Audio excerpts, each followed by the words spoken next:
평달촌의 남태동이. 뭐야, 도망갔어? 누구야, 남태동이 대신한 너? 죽었어. 얼른 누구라도 다시 들여보내라고 전해.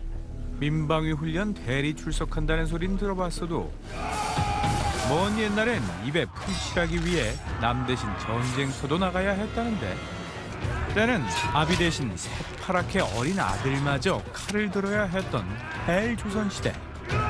살기 위해선 죽여야만 하며 나 조선인이에요, 조선인. 살기 위해선 오랑캐 앞잡이도 예사였던 시대. 그리고 설상가상 외놈들이 대동강을 건넜다 잤어. 임진왜란의 불길마저 이 암울한 국토를 덮치고 왕세자에게 조정을 나누어 주겠다.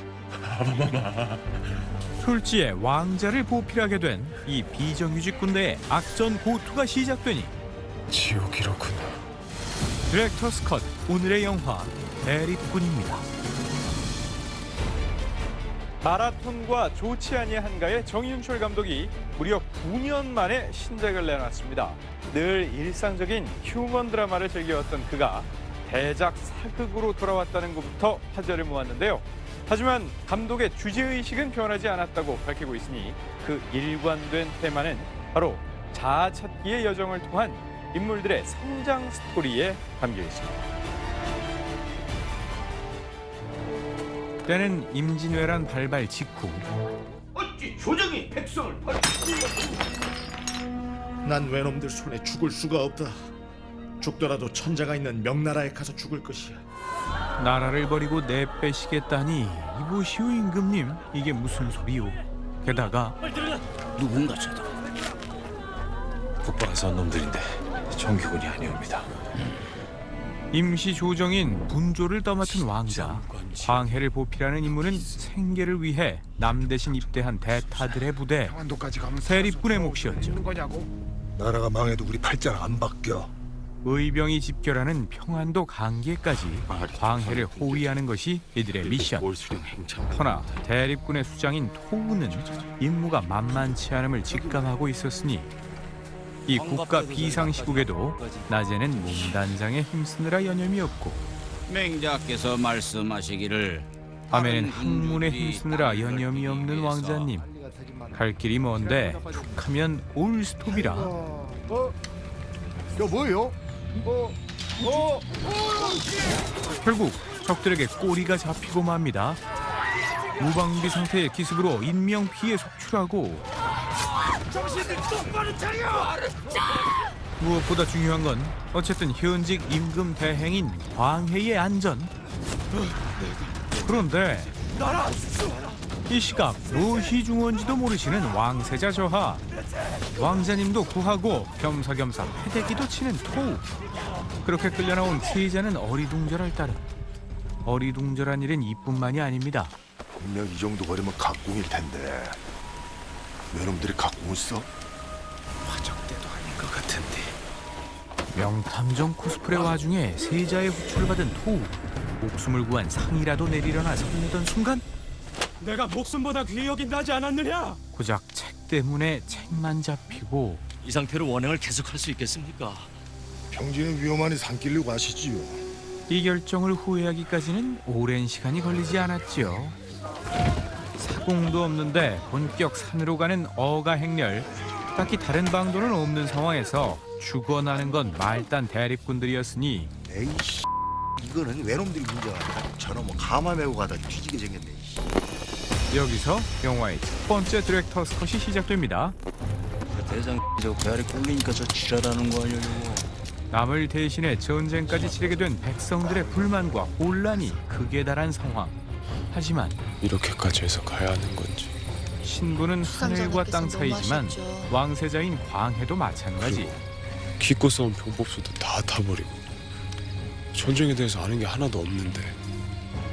따라서 왕자와 대립군 병사들이 함께 밤니스를 맞으며 노숙하는 이 장면은 누군가를 대신해 원치 않는 임무를 수행해야 한다는 점에서 결국 동병상련인 이들의 동질감을 묘사하고 있습니다. 국토의 70%가 산인 현실이 이보다 원망스러울 때가 있었을까?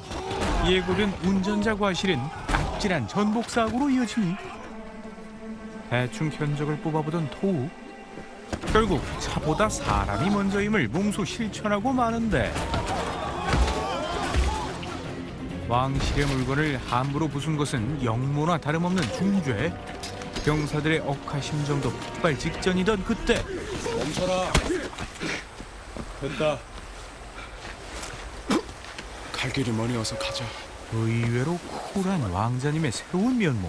허나 산 넘어 산이라더니 이어서 접어든 숲길에선 어쩐지 불길한 예감이 엄습해오고 대립군의 레골라스 국수가 화를 날려보는데 기분 탓이었을까요? 또다시 비오듯 쏟아지는 화살들. 그리고 마침내 모습을 드러낸 적들이 파죽지세로 몰려오기 시작합니다. 비록 대립군 신세지만 토우는 과거 무관을 꿈꿨던 인물. 신분 탓에 꿈을 이루지 못한 그가 일당백의 솜씨로 자객들을 마크하는 사이 절체절명의 순간 복수의 활로 목숨을 건진 세자는 공황 상태에 빠지고 말죠. 자객들의 최종 목표가 광해라는 것은 자명한 상황. 그들 중 서넛은 이미 한 사람만을 쫓고 있습니다. 한참을 뒤처진 채 질주하는 토우. 허나 광해를 겨눈 칼끝은 턱 밑에 다다르고 있었으니 귀하게만 자란 왕자님, 더 이상 뛸 힘도 남아있지 않은 그때 바람을 가르는 시속 160km의 강속검으로 마지막 자객까지 올킬 완료. 그런데 패닉에 빠져 상황 분간 못하는 광해의 모습에서 두 번째 디렉터스 컷이 시작됩니다. 부왕인 선조는 광해에게 좋은 아버지가 아니었습니다. 평소에 문안 인사도 잘 안 받으시고. 아들을 보호하기는커녕 사지로 내몰았을 뿐이죠. 그런데 토우는 자신의 목숨을 걸고 광해를 보호하는 한편 여기서는 심지어 마치 아들 가르치듯 왕자를 대하니 상대를 배려면 먼저 상대를 봐야 합니다. 단숨에 이 장면을 계기로 토우는 광해에게 이정한 친아버지보다 더 아버지 같은 존재로 거듭나게 됨을 암시하고 있죠. 이런 험한 산길에까지 숨어들었건만 우리 중에 내 동자가 있는 거겠지요. 뭔가 짚히는 거라도 있는 게냐? 뭐 좀 본 거 좀 있어? 이미 방책을 세워뒀던 토우. 그의 비밀 요원은 대립군의 골룸 오랑캐 앞잡이였군요. 나무에 종이를 묶고 있더라고. 쫓아가 보니 그놈이 이걸 떨궜었죠. 고급스러워 보이는 게 왠지 지체 높으신 분의 물건일 터. 그 순간 세자의 최측근인 내시 하나가 슬그머니 꽁무니를 빼고 있었습니다. 지금 조정에서 군주의 성공을 바라는 사람은 아무도 없어. 마침내 실체를 드러내는 내부의 적들. 그야말로 내우외환의 위기 속에 나약하고 어리기만 했던 왕자 또한 참된 지도자로 각성하기 시작하니 지금부터 남이 아니라 우리 자신을 위해 싸워보세. 동병상련의 처지에 놓인 세자와 백성들, 그리고 피보다 진한 대안적 부자관계. 이것이 대립군의 디렉터스 컷이었습니다.